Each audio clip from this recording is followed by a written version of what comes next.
Welcome everybody to today's Coffee with a Codex. I recognize a lot of you. Welcome back. If you're new, welcome. My name is Dot Porter and I am a curator in the Kislak Center for Special Collections, Rare Books and Manuscripts in the University of Pennsylvania Libraries. I split my time with the Schoenberg Institute for Manuscript Studies, which is a research and development group within the Kislak Center. We study manuscripts, we study physical manuscripts, we do digital projects, we digitize all of our own manuscripts, and I get to do stuff like this. So Coffee with a Codex is our weekly 30-minute really informal Zoom where I just show you a book and we talk about it. And I think it's pretty interesting. This week's book is really interesting. It's not a whole lot to look at, I'm afraid. And we'll talk a little bit more about that. But the text itself is really interesting. And as I've said, I have a few other things here. I'm joined by Amy Hutchins, who is our manuscripts cataloger. And she will be in the chat to answer questions. And Amy, if you can copy and paste the things a couple times as we go. So if you haven't seen the links, they'll get pasted again. If you have questions, go ahead and put them in the chat. I try to keep my eye on the chat. As I said, Amy's also there. I don't know, I didn't see if any of my other colleagues came in. I think it might just be me and Amy, but that's fine. So this book is shelf mark MS Codex 1136. So that means that it's part of our MedRen collection because it's in the MS collection. Some of the manuscripts I'll be talking about today are with the shelf mark LJS. That means they're Schoenberg collection. It's just another collection that we have. LJS 1136 is a 15th century German manuscript, and it's a copy of a text called Secretis mulierum, or the secrets of women, or on the secrets of women. And this was a pretty popular text. It was attributed to, what's his name? Albertus Magnus, who was I think a 12th century philosopher. It was not written by him. People just said it was by him. So we say it's by pseudo Albertus. And it is a text that is written, it seems like it's written by a monk for other monks about women and their bodies and what they do, and specifically how they make babies and how they have babies. It is explicitly not a medical text. So he quotes he quotes Avicenna. So I actually read the translation. If you've been to Coffee with a Codex before, you know that my modus operandi is I pick a manuscript several weeks ahead, and then the day before I take a look at the catalog record and I do a little bit of research. For this one, I actually read a complete translation of the main text, and I couldn't put it down, and I included a citation to the translation there if you want to read it. It is a read. This is an interesting text. It's not much to look at here. I'm going to explain what's happening here. So it's 15th century German. What this means practically is that it's really hard to read, even if you know Latin, and my Latin is very, pretty rusty.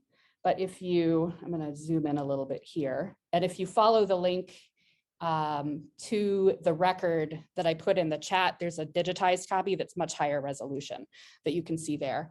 But it's written in Latin, and it is in a sort of Gothic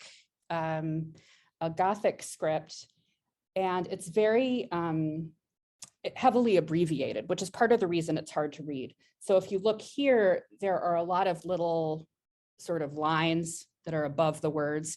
These are indications that there's an abbreviation. So the scribe has left out some letters and they just put in a line and said, okay, well, we're replacing usually an M or an N, but sometimes there are words that are fully abbreviated, which is great for a scribe because it means they don't have to write as many letters.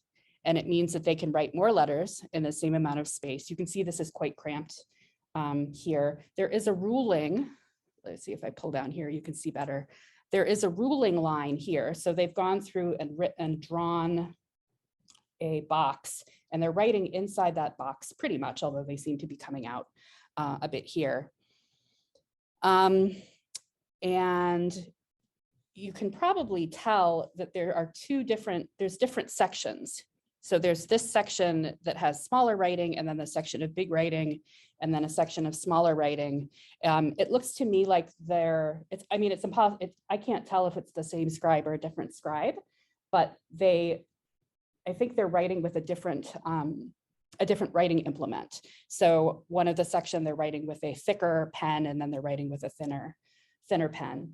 And when I first opened the book, I thought, oh, these are two scribes that are sort of writing sections and trading back and forth, which is something that you see a lot. So if you look at a lot of manuscripts and you see ones that are written by several different scribes, you often see this. But what's actually happening, that's not what's happening. What's happening here is that the sections written in the larger text that's the main text. And then the smaller text is a commentary. So this manuscript doesn't just contain this text of the Secrets of Women. It actually has a commentary that goes along with it. So there will be a section of the main text, and then the commenter will come along and add more, sometimes a lot more. So here's a nice long section of commentary, and then we pick back up with that. There, I think in the record it says that this commentary, it isn't known what the commentary is. The translation actually comes with two commentaries. So that translation is made from, now I'm gonna take a step back and talk a little bit about the sort of tradition of texts being copied over time and sort of how that gets edited. So the text survives, that is the main text, The Secret of Women, survives in over 80 manuscripts.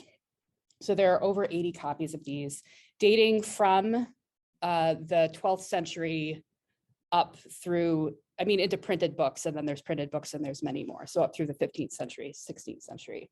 So our copy is a 15th century copy. The text would sometimes be modified slightly over time. So you have traditions of the text as many people sort of copy from one manuscript, and then somebody copies that one, and then somebody copies that one. If somebody makes changes as they copy, you end up in the year 1500 with manuscripts that have, slight differences or larger differences. And they also get copied with different commentaries. So that's why it was from 92, so that 1992 translation has two different commentaries, because the tradition of manuscript ended up coming out and ending up with different commentaries. So I don't know if this commentary in this manuscript is actually known otherwise there. I have a question. I am recording this. So if you're concerned about seeing this later, I'm recording it, so no worries.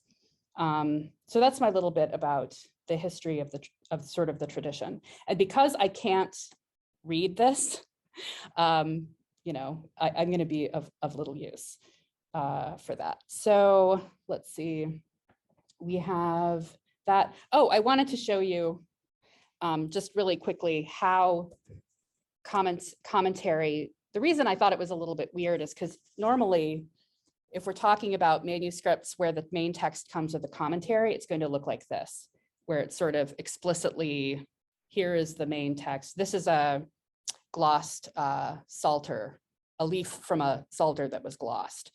So the psalter text is in the middle, and then you have marginal notes that are sort of set off in a very specific way, and then you have interlinear notes. So seeing it as it is in our manuscript, where the texts just go back and forth, it seems really modern to me. This is not medieval, this is a modern way of doing it. Okay, so now I'm going to look around and find my copy of my translation, because now I want to take a look at, so there's the book, and this is the title page from one of those early printed editions. So I want to talk a little bit about what exactly is this text and why is it so interesting? Where did here we go. I will keep this open on this page. And as I read the text, I'll page through the book, but I was hoping to be able to at least figure out some places where I knew what the text was, but I really don't. So we're just sort of looking at it without regard for what it says in the manuscript. But I want to get to the text because it's so fascinating. The chapters, to give you an idea of the content of here, it has 12 chapters. Some of them are quite short. The chapters are on the generation of, well, first there's a preface, and this is where our author says, hey, friends who are monks, I'm going to tell you about what women are like and what women's bodies do. And he says also, this is not a medical text, although I'm going to quote Avicenna. He also quotes Galen in a couple of places, who's a classical medical writer, but he also quotes Aristotle a lot, and Boethius a few times. So he really pulls, it's really natural philosophy, I think, is technically what this is, which is sort of a precursor to natural science. That is, we are going to examine the world and, you know, I'm going to tell you what I think the world is like based on what I'm seeing in the world. So after the preface, we have on the generation of the embryo, on the formation of the fetus, concerning the influence of the planets, which seems to the modern mind to be a strange place to go, from the formation of the fetus to the influence of the planets. But he's in the context where the belief was that the energy of the planets and the way the planets moved were an integral part of medicine, and sort of making doctors, for example, when you went to the doctor, there were sort of two things that the doctor would probably do. One is the doctor would examine your urine, which we still do, right? So you say, oh, well, that's pretty cool that they knew to examine urine. And the second thing they would do is take a star chart reading of reading your zodiac signs and look at where the planets are. And that's how the doctor would sort of decide how to treat you.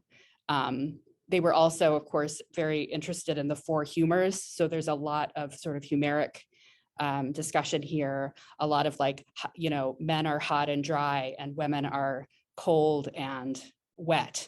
And that's why their bodies react the way they do, which you're like, well, that's sort of weird. So we have the influence of planets on the generation of imperfect animals. That's pretty interesting because there's this sort of discussion about the point that the fetus in the body becomes human. So there's like 3 stages, and there's sort of a mid stage when the embryo is just an embryo and then it doesn't become human until later. And so the imperfect animals comes in at this part. On the exit of the fetus from the uterus, I'll come back to that, concerning monsters in nature. So how monsters are born. And this, I wish I had someone here who knew more about disability studies, because that is the chapter where they talk about, well, sometimes children are born with, if a child is born without an arm, why is that? And it's really interesting because there's not any kind of, or there doesn't seem to be like, it's mostly about, well, there wasn't enough mass in the uterus when the baby was formed, and that's why there's not an arm. Signs of conception, signs of whether or male or female is in the uterus. That's interesting because we still talk about that. If your baby is high up, then it's a boy, or if it's low, it's a girl, or vice versa. I'm not actually sure. signs of corruption and virginity, on the signs of chastity, concerning a defect of the womb, concerning impediments to contraception, and then on the generation of sperm. So sperm comes right at the end. So this was a book, again, that was written explicitly by a man for other men, that is by a monk for other monks. So these are not men who would be necessarily with women. So let's see. The sections that I thought were particularly interesting. Yes, Bran, with women. I use that phrasing purposefully. So there were a few things that I thought were interesting. In the section on the formation of the fetus, it's actually not, as I say, like, it's not medical and it's not scientific. There's a lot in here about what's happening in the sky, what the stars and the planets are doing while this fetus is forming into a human inside your body. And I want to read this section, and then I'm going to show you something from one of my other pieces I have over here. After the sphere of the fixed stars, Saturn comes next, according to the astronomers, and it confers upon the soul the powers of discerning and reasoning. So you get your reason from Saturn. Following Saturn is the sphere of Jove, from which the soul receives generosity and many other passions. Mars is next in line and grants animosity, anger, and other desires. Following their order from the sun, the soul receives the power of knowing and remembering. From Venus, concupiscence and desire. From Mercury, joy and delight. And finally, from the moon, the root of all virtues and lower nature, the ability to grow. So he's talking about spheres, and as you can kind of guess, the spheres are where these planets are moving in the sky. So you have, in their mind, you have Saturn, you have the stars, and then you have Saturn. And then next you have Jove, which is Jupiter. And then you have Mars next. And then you have the sun between Mars, closer than Mars is the sun. And then you have Venus, and then you have Mercury, and then you have the moon. And this is a really typical description of, or conception of, sort of how the universe was organized, because of course they thought that the Earth was the center of the universe, and everything else came out in the form of these spheres. So here is a diagram, very typical sort of diagram. And this is what they're talking about. And when it got to this part, I thought this was really cool. So here is the Earth, the center of the universe, Terra there. And so he's coming out from in. So he says the stars are out here. And then we have Saturn, actually the stars are here. Then we have Saturn, Jove, Mars, the sun, Venus, Mercury, and the moon. And so it's all right here. And so this is sort of how this text is using this idea of sort of the way the universe works and applying it to this other thing, which is like babies forming in the uterus, and the importance of, you know, what's happening during each month and what each one of these gives to the fetus. So let's see. Another one that's along the same lines is the, let's see, the Zodiac. Where are you? Oh, here we are. So this idea of the Zodiac man, I'm sure you've heard, or I hope you've heard of the Zodiac man. If not, you're going to know now. So the Zodiac man is the way that people described in a picture form how each of the signs of the zodiac influenced the different parts of the body. So I said earlier that if you went to the doctor, one of the things they would do is to do your star chart sign and sort of see where the signs are. So this is one of my favorite manuscripts. This is 463, LJS 463. This is a beautiful cover. It's a pigskin cover. And this is also a 15th century German manuscript. So we have a lot of them. It's also pretty hard to read. So it opens with, although it's a medical and astrological miscellany is what we call it. It opens with a calendar. So you have your zodiac signs and your labors of the month.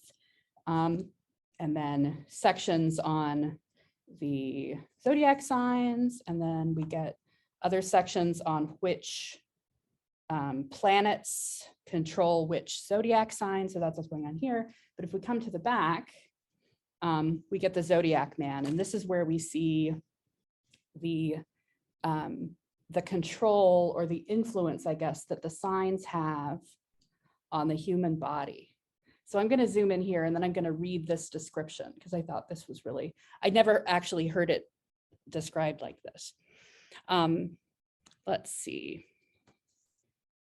It must be noted at this point that the members of the organic body are attributed to the 12 signs of the zodiac. First of all, therefore, the sign of the entire celestial sphere is Aries.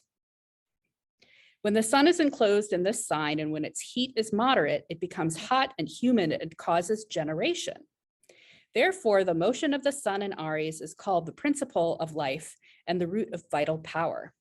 Because of this, man's head and his condition are ascribed to Aries, for Aries is the most dignified part of the heaven because it is the first of the division of the sphere through 12 signs, just as man's head is called the worthiest part of the body. So the head is the worthiest part of the body. Aries is the head of the zodiac signs, therefore Aries is control of the head. Perfectly logical. Let's see. Another reason for this is that the sun, as it courses through Aries, causes it to become hot and humid, and the head in man is called the principle of the vital spirit. The neck is attributed to Taurus, the shoulders and shoulder blades to Gemini, the hand and arm to Cancer, the chest and heart and diaphragm to Leo, the stomach, intestines, ribs, and upper arms to Virgo. And these signs, which make up half the heaven, that is the northern part, rule over half the body. So here are all of our northern hemisphere signs are the top half of the body. Libra begins the other half of the body, controlling the kidneys, and is therefore the principle of the other members. Scorpio rules over the place of desire, both in male and female. Sagittarius is responsible for the nose, the excretory organs, and the posterior, and Capricorn influences the knees and other lower parts. The shin bones are attributed to Aquarius, and lastly, the formation of the feet and of the soul to Pisces. So that's how the 12 signs, I never heard it described like that, but that's sort of the reasoning for the 12 signs on the body. So we can see that the author is sort of using the typical, really typical and accepted, how do we do this? There we go. Yeah, I'm sorry, Kelly. you kind of got screwed on that.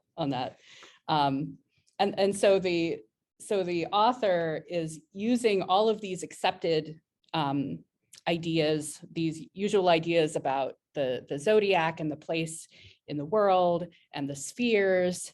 And he's quoting Avicenna, who was I think a 12th century, 11th century Arabic writer who wrote a medical encyclopedia that was hugely influential and hugely popular throughout the Middle Ages. So he's got natural philosophy and he's got medicine. But he also, there was one place where I thought this was really interesting. There are a couple of places where he mostly he's like, so this is what's happening in the woman's body. There's a lot about menstruation, which is mostly completely wrong. So his idea is that the menses is excess food that has built up in the body, and every month it has to be let out. And so that's what menses is, which makes some amount of sense if you think that fetuses grow in that. So that sort of makes sense, but it's mostly not, doesn't bear like resemblance to real life. There are a couple of places where he talks about how women, there was this idea in the Middle Ages that women really wanted sex, and it was this bad thing because basically they're trying to build up the evilness inside them and take them from you. So one section here, oh, my companions, you should be aware that although certain women do not know their secret cause of what I shall describe, many women are familiar with the effect, and many evils result from this. This is women they know what they're doing. For when men have sexual intercourse with these women, it sometimes happens that they suffer a large wound and a serious infection of the penis because of iron that has been placed in the vagina. For some women or harlots are instructed in this and other ill deeds. And there's a couple of, thank you, Kelly, Avicenna 980, so earlier than I said. So this idea that women are out to hurt you, some women are out to hurt you. And these, and there's only a couple, there's one other section in here where he really says something like that. And this work was hugely influential and copied, and it was actually cited in the 16th and 17th century during the witch trials, like, oh, look, women have always been like this. Kind of thing. He also says a couple of negative things about midwives, who are the people who help, the women who help women give birth. But I did find it interesting that there was one section here where he seems to have firsthand knowledge of having spoken with midwives, and this is sort of later, so I'm going to switch back here to a sort of later section. We can pretend like this is the text here. I have heard, I won't read the first part because it's a little bit graphic, but I have heard from many women that when the fetus presents its head during birth, then the operation goes well and the other members follow easily. So this sounds like he's talking to women in the section ahead, which is about complications in birth, makes it sound like he's talked to actually spoken with midwives. So he's speaking with women who have had children and he's spoken to midwives, and yet in other sections he's saying, they're you got to watch out for them because they're harlots, which is sort of an interesting thing. So that is where we just have a couple more minutes. So I don't know if there are, I'll just sort of show you some more pictures. I promise you the next couple of manuscripts we're going to look at will have much more interesting things on the page than this one. I just thought this one was so interesting for the text. And I do recommend that the translation. And if you're looking for a project, I think this manuscript in particular was not part of that translation project. And I don't think it's been edited. I don't know if anyone has looked at this commentary. So I think there's a lot of work to be done here, and it's such a neat, fascinating text.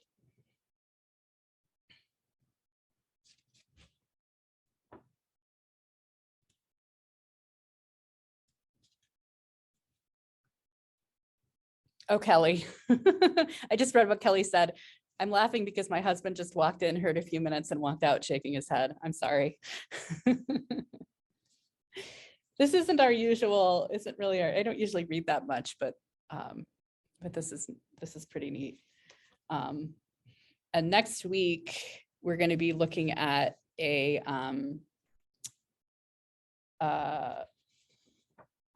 astrological, so not really the same. And then we're going to do a book of hours the week after. So that will be, you should invite him to see the book of hours because that's just kind of pretty. And that, okay, Ellen is asking for the book with the translation. So I will show that. And oh, I wanted to show this too, because this is so neat. This is a modern binding and it's got this really pretty, like handwritten thing across there. So that's the last, there we go. And so this is the book with the translation. And it's also in the links that Amy's been pasting in. It's by Helen Radite LeMay. And I think it's really well written. It was fun. It was like fun to read, I thought, which is pretty good. Yeah, so it is 12:31. So I'm going to say goodbye and thank you. And I hope that you'll come back again in the future. And thanks for listening to me read from this really weird text. So I'll see you all later. Take care.